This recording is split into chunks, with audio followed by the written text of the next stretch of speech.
When I talk to people moving to the Pasadena, Los Angeles area, a large portion of people are couples looking to get married and buy their first home, or parents with children looking to get married, trying to help them buy a home and start their own family. Now, buying a home and getting married are both huge milestones in life, but planning a wedding can be very expensive. Later in this video, I'm interviewing local professional wedding and event planner Sarah Wang, who's going to be talking about some of the best things you can do to maximize your wedding budget if you're planning on having a wedding and buying a home around the Pasadena, Los Angeles area. But before we get started, if you're new to my channel, my name is Kevin Kuo, your Pasadena, Los Angeles real estate agent.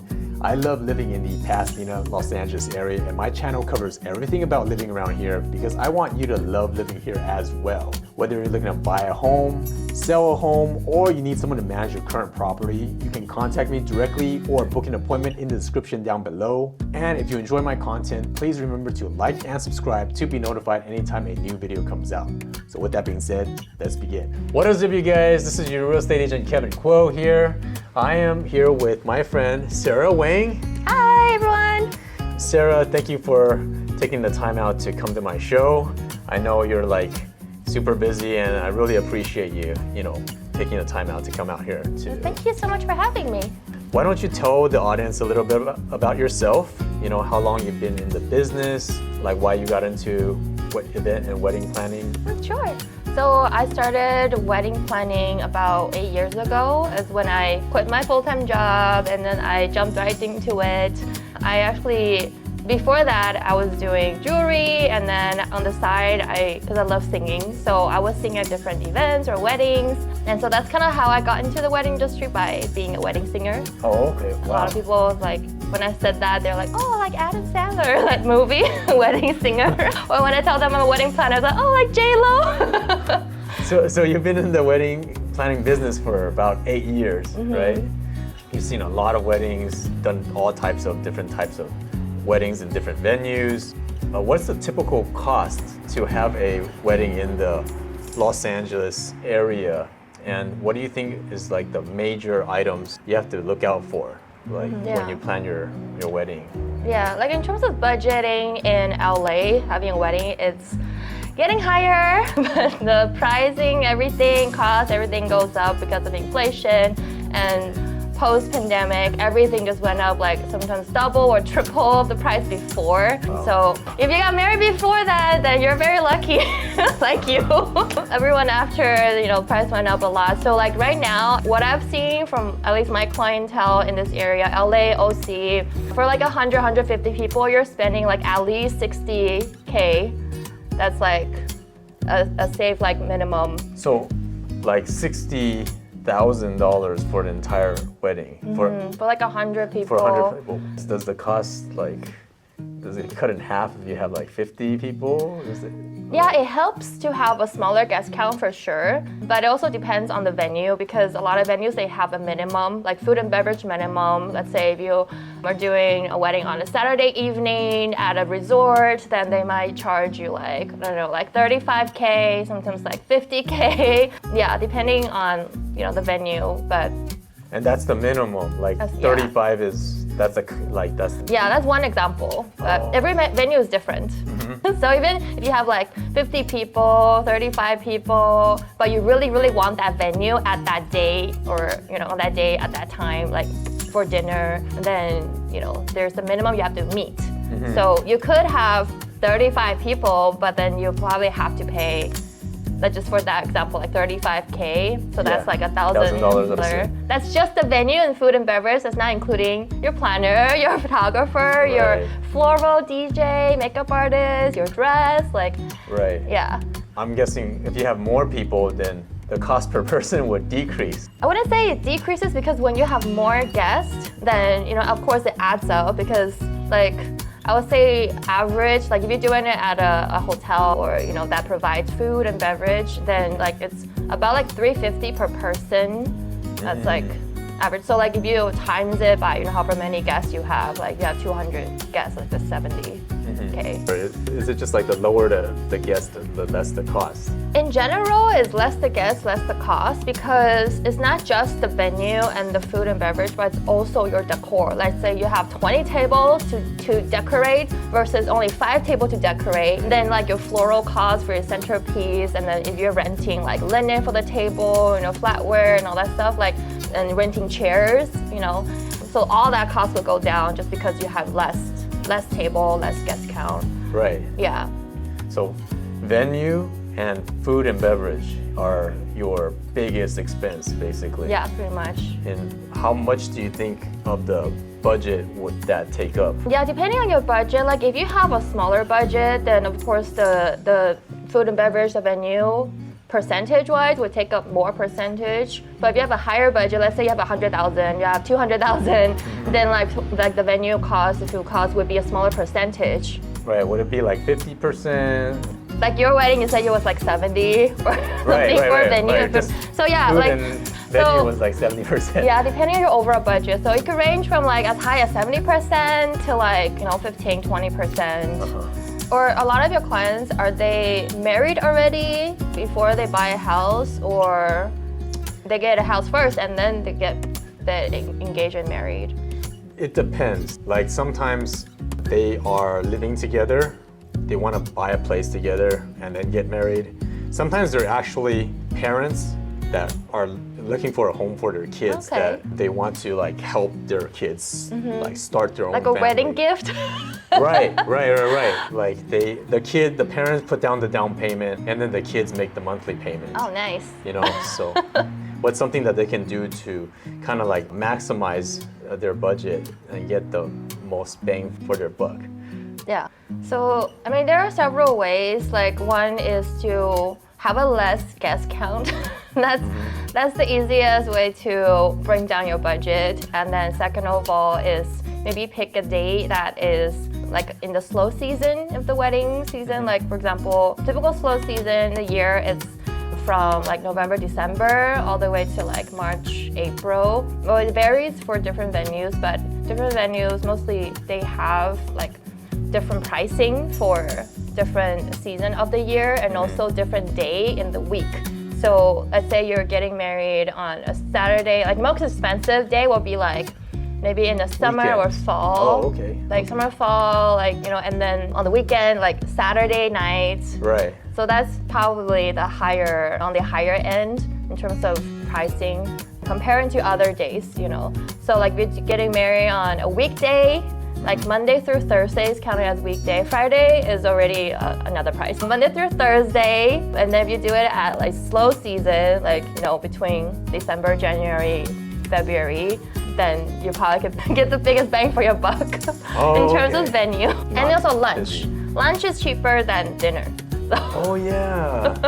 So weekday lunch in a slow season month.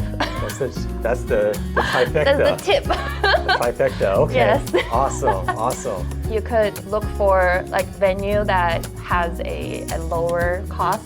I've had budgeted clients who use their church or community center. Like we over here at Arcadia, we have the Arboretum. Right. Arcadia Arboretum. Yeah. So there are a lot Library. of Huntington Library is very expensive. You need 100,000 for Huntington Library. Oh, okay. Yeah, so not Huntington Library if you have a lower budget. Okay. It's gorgeous though. Yeah. What about a little bit about destination weddings? Is there anything? Let's say if you can go a little bit further. Yeah. Like, would you recommend people do that, or? Yeah. What's your take I on always encourage people to do a destination wedding. Oh, you always? Yeah, because I personally do destination weddings. We fly out to different places every year. Like we've done weddings in Mexico and Bali and Hawaii, different states. And then this year we're going to London, so we're very excited about that. But yeah, in terms of like budgeting, I would say like, I always tell my clients like comparing US pricing, at least like LA, California pricing to like pricing in like Mexico, which is very close to us to travel to. The plane ticket is not expensive, and then the accommodation you can stay at all-inclusive resorts, which it's you get the biggest bang for your buck again. All the food included, all the drinks included, and then typically at these places, they have a very, very low wedding cost. Wedding itself, the event itself. Like one price I've seen recently, it's like under 10K, like 8,000 for covering like everything for like 40 guests. Yeah, wow. 8,000 or 9,000 for like 40 people. That's including your food, your venue, your drinks, like 3 appetizers during cocktail hour. You get like full like either plated meal or buffet style for your dinner, and you get photographer, flower, and like everything you need for the wedding is all included. So a lot of venues in Mexico has those packages, wedding packages. That's very, very attractive because when you go there, you bring a group of people, and then so they're making money mostly on the rooms, and that's why the wedding event itself, the price is not as high as here. And then I'm assuming the rooms aren't that expensive either, right? Depending on, of course, like, there's different ratings of resorts, but I would say like all inclusive, you're looking at like 400 average, 400-500 average, but then that included everything already in the price. So like all your food, a lot of them include airport pickup and airport transfer. Okay. So they pick you up from the airport, they bring you back to the airport. They cover all your food. There's like a lot of times like 7 or 8 different restaurants with different types of cuisines in the hotel. Like you have French cuisine, you have Japanese cuisine, you have Mexican, of course, like American, Italian, like there's a lot of different, and also like Michelin star restaurants too, or award-winning chef working there. But you get all that included in your price already. Right. Whereas if you do that in maybe around LA, it'll be like double, right? It'll be like, I don't even know if that's is it possible around LA. Yeah, we don't have all-inclusive resorts here in US. Yeah, so sadness, but. What is your typical time frame that you would require to plan a wedding? How many months in advance do you usually budget for your clients? Yeah, that's a good question. But in terms of time frame, typically what we've seen that is comfortable, not so like, too tight of a timeline to be so stressed out, it's about like 8 months to a year. It's the typical timeline to plan a wedding because there's so many details that goes into a wedding, even though it's a one-day event, if you think of it. But there are so many moving parts, so many people you have to take care of, and just so many elements you have to be mindful of. Like you have to book the venue, where the venue, and where are the people staying. A lot of stuff outside of just the event itself you have to think about. So I would say if you have a date that you really, really want, and it's also a very popular date. Popular date meaning like, for example, like 10-10-20-20. Like any number that has like the double digit or like, the same digit, repeated digits, like that's easy to remember. Or like August 18, 2018, like something like that. Those are very, very popular dates. If your date is landing on one of those really popular dates, you probably want to book your venue ahead of time because it might get booked out really quickly. Yeah, so that's why like starting like a year and a half even. I've had clients who inquire like 2 years before their wedding before as well, just to kind of see what the pricing are and like, to have a better idea of how to budget their wedding and also other things in life like moving and buying a house. In terms of wedding planning, right? The wedding itself is already pretty expensive. Why do you think people need like to hire a wedding planner? Why can't we just save a little bit and hire a family friend, a family member to do the planning for us? Yeah. I mean, it's the same reason why you hire people to, fix your rooftop, or why you hire people to find a house for you. You definitely can plan the wedding yourself, or have your family and friends plan it for you. But do you really want them to stress out and work at your wedding when they can enjoy, or you can enjoy? Wedding planner, of course, comes with the cost, with the price tag. How much does that usually range?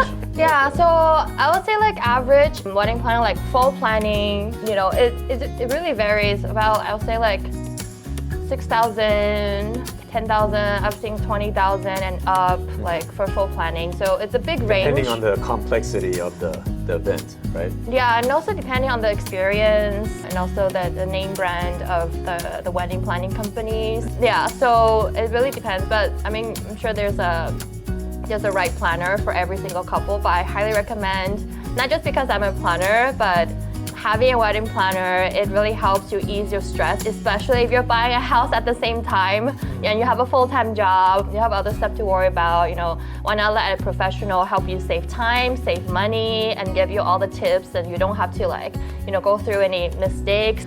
I would say like at least if you're not gonna hire a full planner, very least get a coordinator for your wedding day. A lot of people don't call it day off coordinator, even though it is coordinating on the day off. But the day off coordinator actually, you know, we start weeks or even months before your wedding day to work with you, to, you know, meet with all your vendors, to go through the final timeline, the details, to do the walkthrough, just to make sure on the day of that we don't have to go and like bother you or ask you any questions. Oh, do you know where this is or that is, or who is this or that? No, that can defeat the purpose.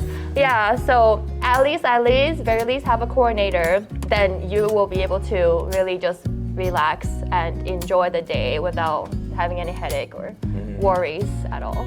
If any of you guys are interested in Sarah's services, I will include Sarah's contact info in the description down below. Final question, is there any other advice that you would like to give to people who are thinking of making a move or buying a home and planning a wedding at the same time? I would not suggest that because both are very, very stressful things to, you know, that's true. To handle. If you have both, and if you have a full-time job, that's like very, very, very stressful for you guys. So I wouldn't recommend doing it at the same time. People are buying a house. I was gonna interject about that too, because from my experience, typically when you're ready to buy a home, the ones that I've worked with that buy are usually purchased they get in escrow 2 to 3 months. Escrow takes about 30 days to 40 days, and they close escrow like 3 to 4 months from the time that they start looking for a home. And home buying is a pretty emotional process. Usually, if a buyer doesn't purchase within 2 to 3 months, from my experience, they usually get buyer fatigue, and they usually need to take a break from looking at homes altogether. You know, when you're purchasing a home and you're within that 3 to 4 months time frame, your down payment is due within that time frame. Like, it's due before you close escrow. So there's no payment term. There's no payment schedule. There's no payment schedule for your down payment. And all in. Your 10% or 20% down is gonna be all in. So even, you know, if you're gonna be planning a wedding and you're purchasing a home at the same time, you're gonna be like, you're gonna be really like, watching your payments. But that's typically what happens on my end. And you know, if you compound that with planning a wedding at the same time, right? It's already stressful, and you're planning a wedding at the same time. That becomes even more of a challenge, and so that's why we recommend not going through both milestones at the same time. Yeah. But yeah, thank you like so much for all your insight, Sarah. Like I said before, if you guys are interested in Sarah's services, I've included all her information in the description down below. And if you have any questions about real estate services around the Pasadena, Los Angeles area, feel free to give us a call. Thank you, Sarah, for coming on my show. Thank you, Kevin. I'm sure in the future, I'd love to have you again. Sounds good. Thank you. Very much. Bye. Bye.